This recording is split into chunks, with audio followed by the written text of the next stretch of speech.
The feeling of someone trusting you to take care of their mortgage and put the whole loan together, that to me is just the most gratifying part. Someone had to ask. I'm Amy Viaclia, and this show is built on one idea that good questions asked of the right people make all the difference.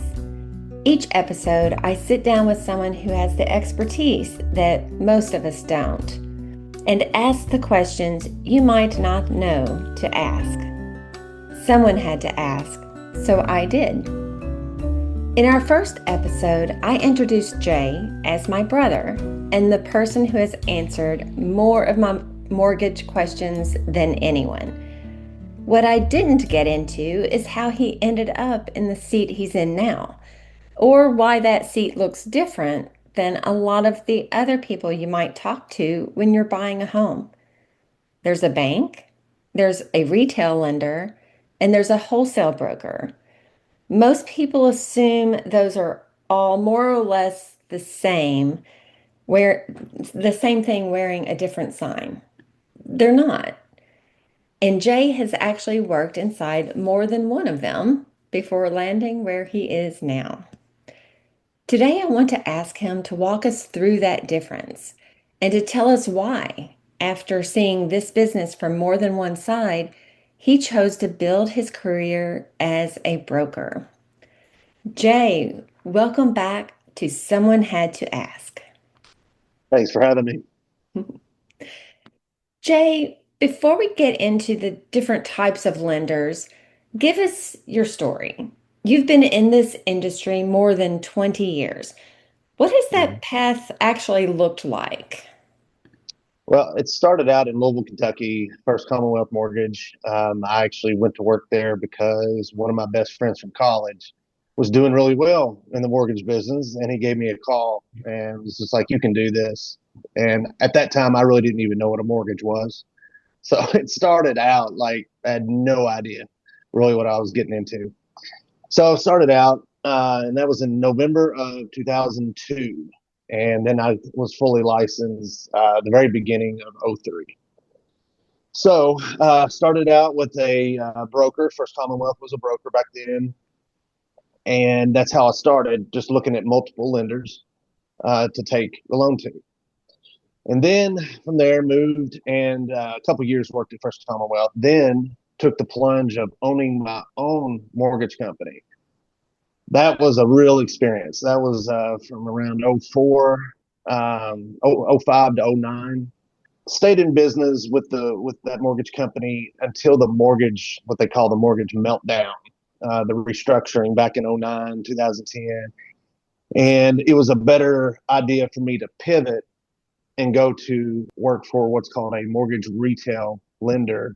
They used to call them net branches, where you can work under the umbrella of a bigger company, but not have to deal with all the compliance that comes along with it. That's a whole job in itself on the back end that nobody ever sees. How much compliance, how important it is on every file, because you get audited. Banks, mortgage lenders, we get audited every year. And I got audited every year when I owned my own company. And I'm going to tell you, it was probably the most nerve wracking. I didn't sleep, not because we did anything wrong, just because the auditor is just going to go through. And if you don't have something in the right order, you can get not fined, but there'll be a write up, there'll be a mark. So it was always nerve wracking. So it was nice to pivot away from owning my own mortgage company to going to work for a branch, just to take off that kind of pressure, I guess the best way to put it, because it's a whole other job in itself. I got away from being a loan officer to doing a lot of compliance. I didn't want to do that. It's not what I'm good at. So went to work for another mortgage retail lender, Nations Lending, worked with them for a long time. And then moved on to another mortgage lender, PRNG. They're really good. They were great to work for. But ultimately, here in the last year and a half, before I came to Barrett Financial, I had previously, just like what I was saying, worked at a retail mortgage lender. I also worked at a bank a couple of years ago because I wanted to get involved with that side of the mortgage process. I wanted to see if that was better. And there were advantages to working at a bank. I liked it.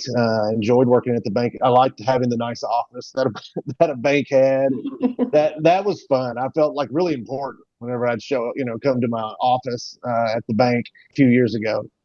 But there were downfalls working for a bank that I can get into. But then ultimately just decided from my experience with the bank, my experience working at retail lenders, direct lenders, getting back to the broker side of things was really where it suited me best, mainly because of the interest rates are lower. And I simply got tired of getting beat by a lower rate. Whenever I would compete with a mortgage broker, especially when I worked at the bank, I knew I was not going to get the deal. I knew because if somebody's going to offer you 5.5 and I can only offer you 6%, it doesn't matter how much they like me. You Right. got to go with the better deal. It's nothing personal. You will get people at the bank though that will stay loyal to the bank, and even there was lots of loans I did at the bank where I knew this person could get a low rate, but I couldn't tell them that because that's business that the bank would be losing. So I couldn't say that, but I knew it, and it bothered me because I just wanted to be able to offer the lowest rates available, be more flexible on what closing costs can be. Because working at a retail and a bank, sometimes the underwriting fee is what it is. Processing fee, they have their own internal rules where they have to be charged on every loan. Whereas working for a wholesale broker, you can be a little bit more flexible on how fees are covered versus working at a retail lender.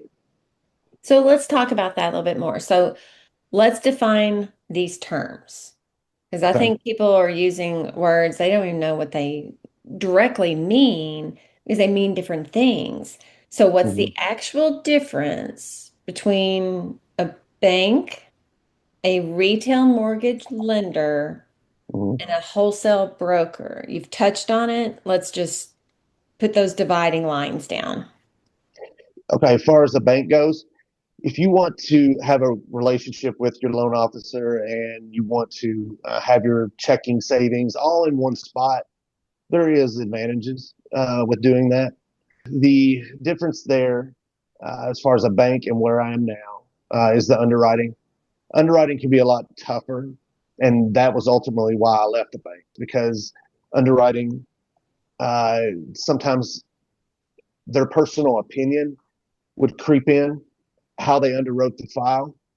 And if that underwriter didn't like something, they just it'd be over. It would be what's called an adverse loan. That's just another word for a turn down. And that frustrated me to no end, even though, because I had several files that fit the guidelines, but the underwriter, for whatever reason, didn't like it. And I thought that was very unfair. So that's what you can run into at a bank, especially if you're someone with, maybe some tricky income. Maybe you've had some credit issues in the past. The bank's really not the way for you to go. Now you can, as far as a mortgage lender, a direct lender like PRMG, I worked for them for years. They were a fantastic company, one of the largest lenders, kind of like Rocket. Everybody's heard of Rocket Mortgage. It used to be Quicken, but PRMG's right there. Penny Mac's another one, but they're similar to the wholesale broker, closer to them to the bank. The only problem with a retail lender and the bank is their rates are going to be a little higher. And the reason for that is they have overhead. They have to pay, they've got to find a way to pay for their underwriters. They got to pay for that office that I had in the past. There's just that kind of overhead. And that's what moves me over to the wholesale lender. The difference is we don't have that overhead, that cost. So that's why I can go in and typically grab an interest rate that's a 0.5% lower than most banks or retail direct lenders. Those banks and retail lenders, they have to have a little bit higher of an interest rate because they'll get paid, they'll get compensated by the rate that they provide for you. So they set what's called a margin, and they'll set the margin that way. Every loan that closes, They know that they're going to make X amount of dollars, Mm. and that's why the rates up a little bit higher. Whereas I go in and look, and as a wholesale broker, that overhead, that rate, there's no margin built in.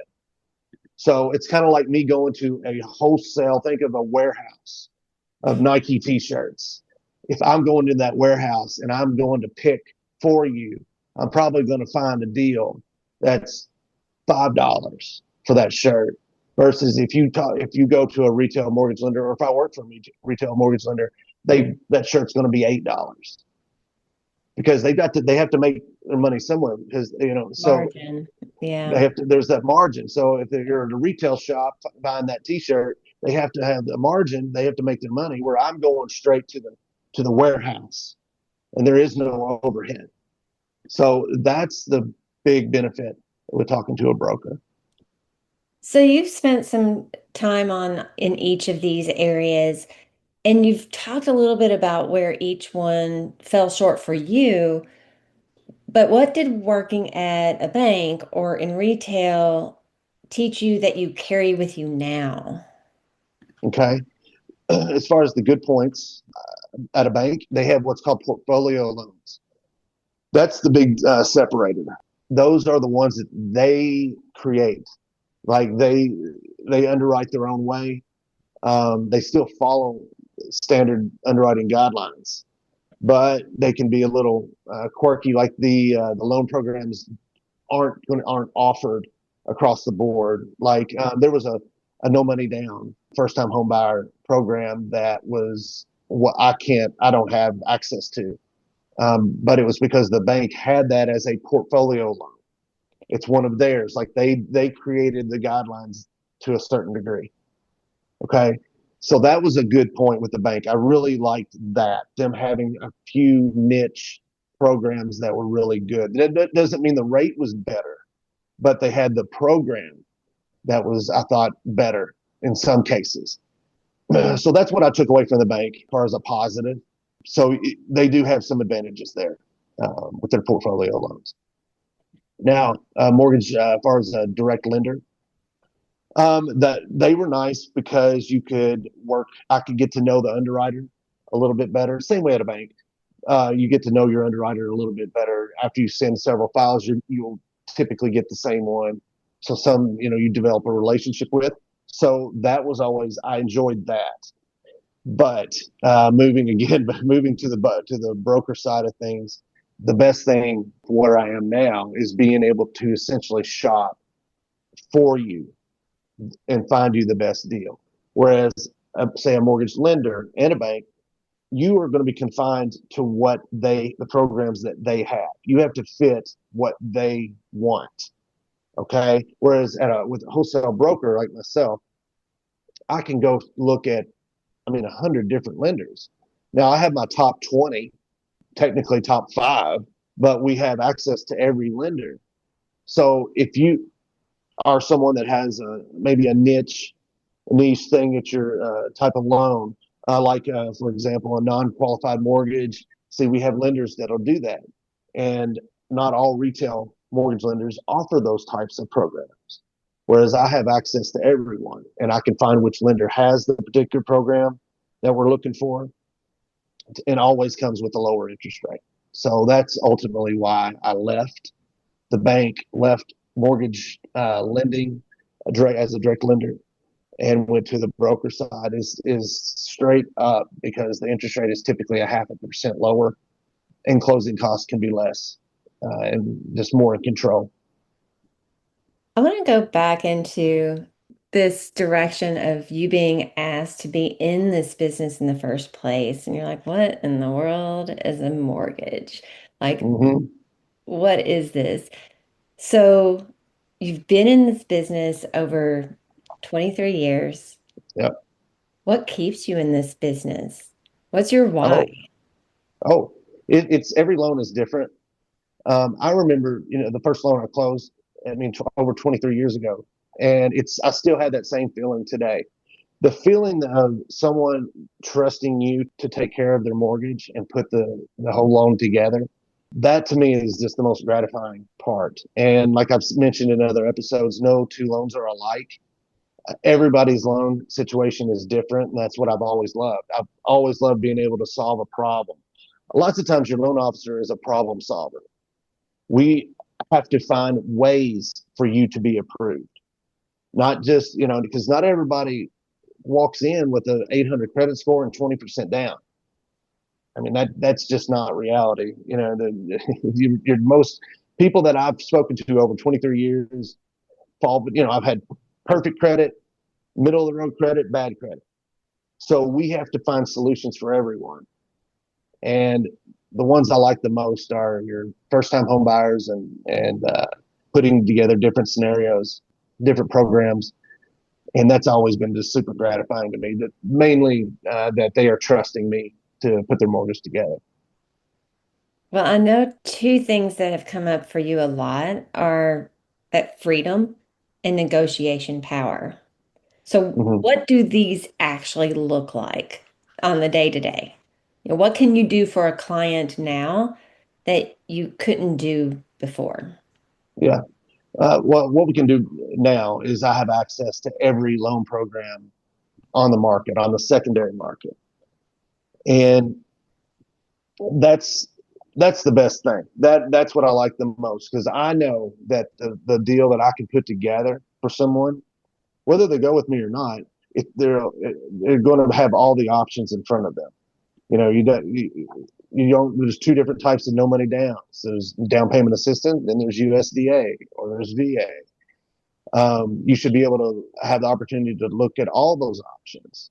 Um, Although VA is probably the one of the best loans you could possibly get, it still might not suit that person. That they might want to just do a conventional because they don't want to pay for maybe the funding fee that VA requires. And that there's certain quirks. There's advantages to different loan programs. So that's what I've enjoyed the most. But the challenge is always finding the right program for someone, and off and being able to offer the lowest interest rate. What is the biggest misconception people have about working with a broker instead of just walking straight into their local bank? Okay, so the biggest misconception would be, as far as a broker, is that closing costs are going to be higher, and you're just talking to someone that doesn't really care about you. I mean, because that's what you think about a broker. It's like they have access to all they don't really care, and that's not the case. That's very misleading. But the main difference is simply the interest rate. Just with the margins at a retail bank, a retail lender, and a bank. That's just what that drew me away, and decided to go to it on the wholesale side. Okay, Jay, if someone is trying to decide who to even call first when they're starting that home buying process, whether it's a bank, a retail loan officer, or a broker, what should they actually be thinking about? Well, if you want to go with your bank, there's no problem with that. I mean, if you want to have that relationship with your loan officer, you walk in to the office and sit, and if you want that type of relationship, go that direction. There's nothing wrong with that. You might be. I didn't really see any advantages whenever I was at the bank. It's like you had your checking, savings. The only people just might want someone might just want to have everything all together with their bank as their mortgage holder, as where they have their checking, savings, whatever else they have, car loan. Some people want that. I think that's more of an old school way of thinking. I think our generation has become way more open to looking at, oh, I don't have to go to a bank, because that can be nerve wracking walking into a bank and applying for a mortgage. It can be more strict. And well, as far as your bank, again, it's if you want to have that relationship, that walk in, if you want that, there's nothing wrong with that. Just know that your rate might not be as good as what you could get it, even at a retail mortgage lender. They're very close. But if you want to think about a retail lender, that there's nothing wrong with that, because they're a direct lender. They will underwrite the loan what's called in house. So there's no big huge advantage with that. I thought there would be, Whenever I worked at a retail shop. I mean, it was nice for the loan officer to be able to communicate well with the underwriter, just because you establish a relationship. But as far as going through, like, say, Movement Mortgage or PRMG, who I used to work with, or Quicken, not Quicken now, it's Rocket. There's nothing wrong going through them. They have lots of the same programs we do, all the same programs that I have access to for the most part. It's just that you're going to be handicapped with the interest rate, same way, because of their margins. They're going to have a lot of programs, but the rate's going to be a little high. And then with the wholesale broker, what you can expect is for one person to shop for you the best deal. It's that simple.